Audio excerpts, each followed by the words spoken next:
You speak about having 2 children, but your story only has 1.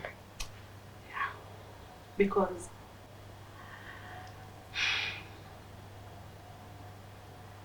Agre, this is what his friend says, you know, that one time I was in Mombasa for a job assignment, and Agre decided to tell his friend that he's going to make a baby when the wife comes back. Yeah. So maybe those were the last moments we had, and he was really serious about it, according to the friends. You know, I had zero idea. So I wake up from the accident. He is dead. Being a dog, you doctors sometimes are funny. I don't know, doctors also panic. They panic. Especially when it's one of their own. Yeah, they did. It's true. I was being told it was a mess, fighting, and so this is what happened. And people are like, you know what? We've lost Agre, we can't lose Mildred. You guys must do everything. So I think in their mind they thought, if they do all the scans, then I will be saved. All the scans in the world. And sure enough, we were doing all the scans. I had an arm injury. If you look, I have a collarbone dislocation somewhere here. So I had my left arm was not functional at that particular time. I had a very funny pain on my tummy.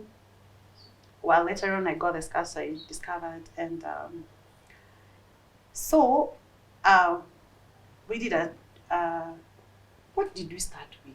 I can't remember. But there were many But scans. I remember going for one scan. But then they insisted I do a CT scan.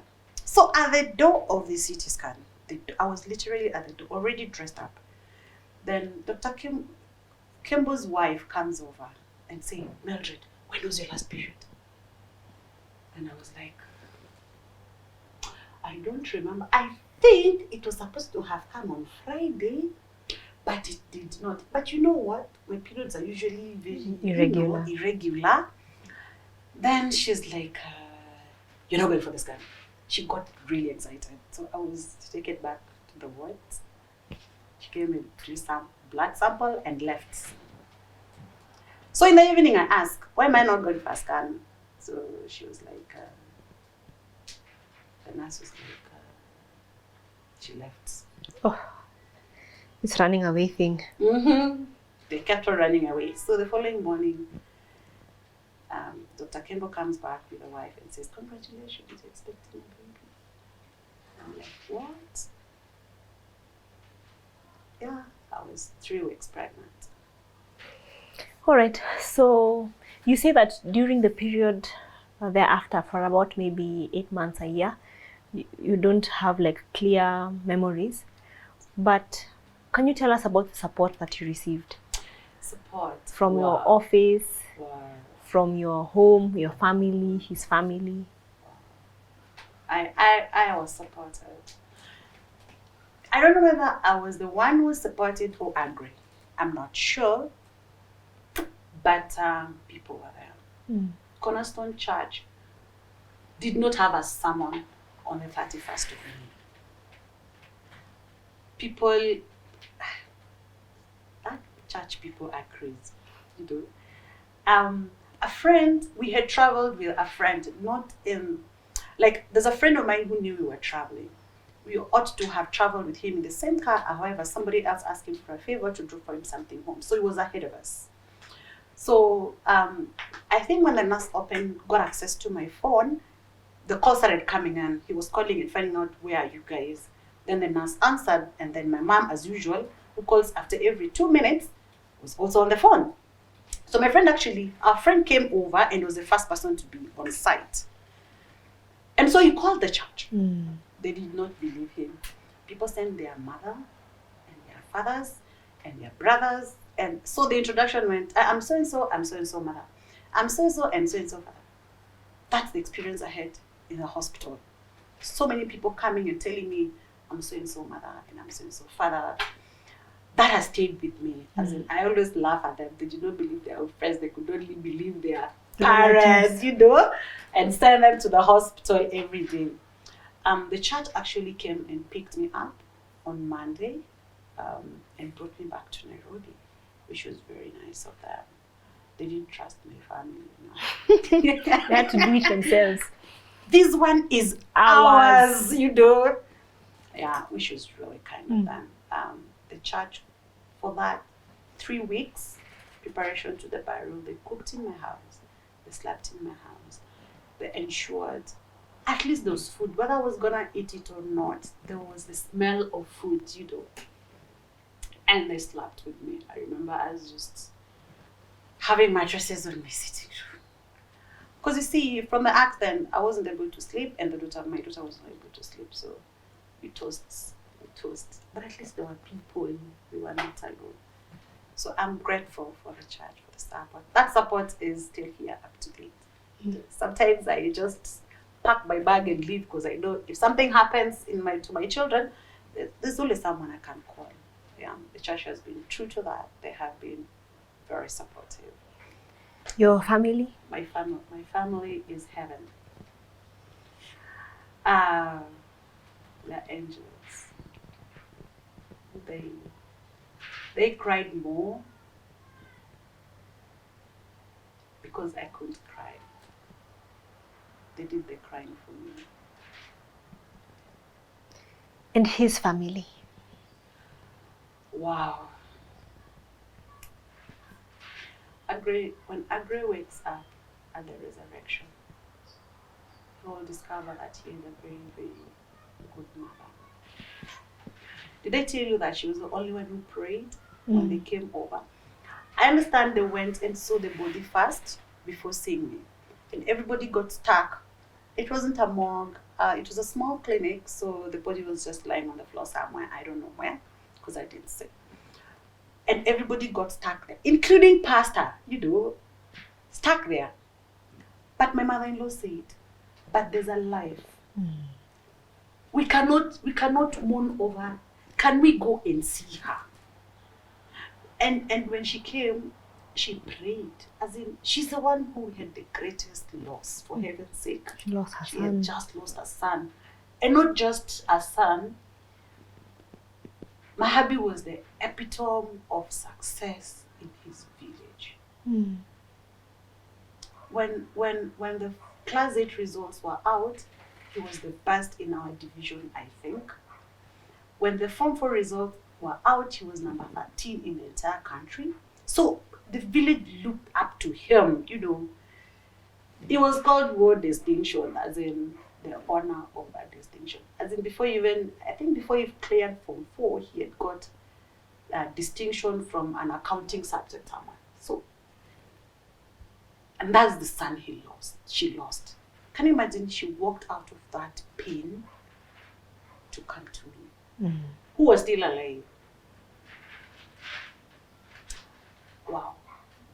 And she's one person during my mourning period whom I felt that shared in my pain, Not even my mother. I felt she felt the pain that I was feeling.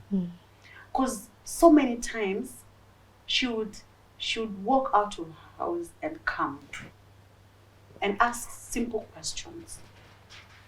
Did you sleep last night? My mom would just come and stare at me and go. She would walk out of her bed and ask me, did you sleep?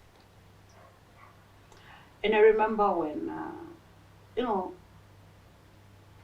village funerals can be funny. People start talking about, things they can do, to stop death. Apparently, my hubby was the 3rd seal of death, So this homestead should be cast, So we must cast the spell. And because the firstborn had died and the man of the home had died, there was no one to stand up and say, in our home, this is what happens. You know, everybody else is treated as children. And she said, no. She is sick, give her space and give her her time. She stood out for me, you know, and shielded me from rituals, you know, and that was a support I needed at that particular time. Somebody to stand in the gap and speak the word that I was not able to speak.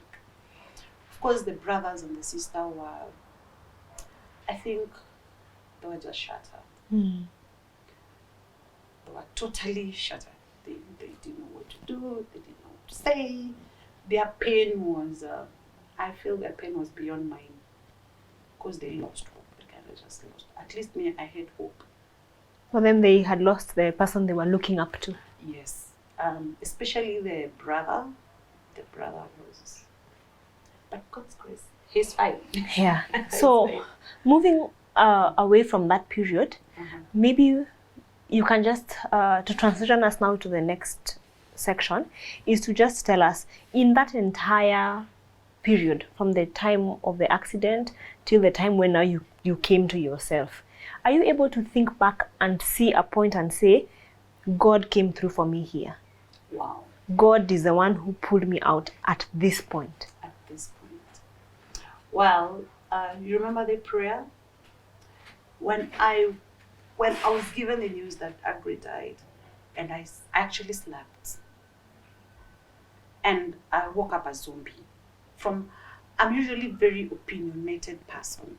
I have an idea about, you know, almost everything. For the first time in my life, I did not have an idea about anything that was going on. That time, if you tell me, Mildred, wake up, I will say, how often? And I will just wake up. If you tell me to turn right, I will turn right. If you tell me turn left, I will actually turn left. If you tell me open your mouth and eat, I will open my mouth and then I'll shut it before the food gets in. My mind basically went on an autopilot. But God did something in that space of autopiloting. He moved me from outward, and he directed my mind back inwards. So the first thing that came to my mind is, by the way, this thing happened while you were praying. What does that mean? God was there. So that's the first thing that was very clear. And then the next thing is, because when you lose a husband, what happened is you feel like your hedge of protection is gone. I woke up feeling naked and exposed. It felt like I was in a field somewhere where I can't see where the gate is or where the fence is, and it is so dark and I'm so alone. You know? But then God sent the verse, God has not given me a spirit of fear, but he has given unto me a spirit of power, a spirit of love, and a sound mind. My mind dwelt on the sound mind. And so every day when you come to me and tell me, Mildred, how are you? I remember I have a sound mind till I'm fine. So when you tell me it's time to shower, I will not tell you no, I will remember I have a sound mind. And the sound mind is now I should shower. So I will shower. When you put food on the table, I will say, I don't feel like eating, but the sound mind says, I must eat.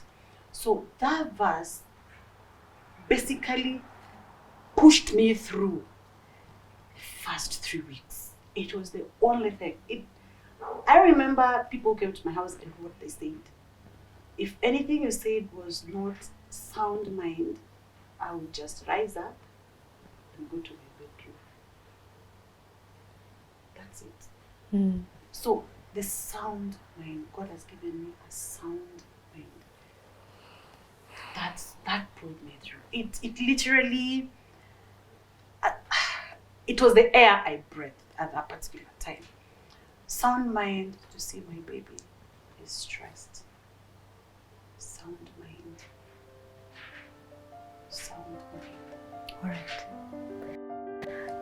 How have you managed thereafter to handle, like, for instance, finances? Finance. God has a sense of humor.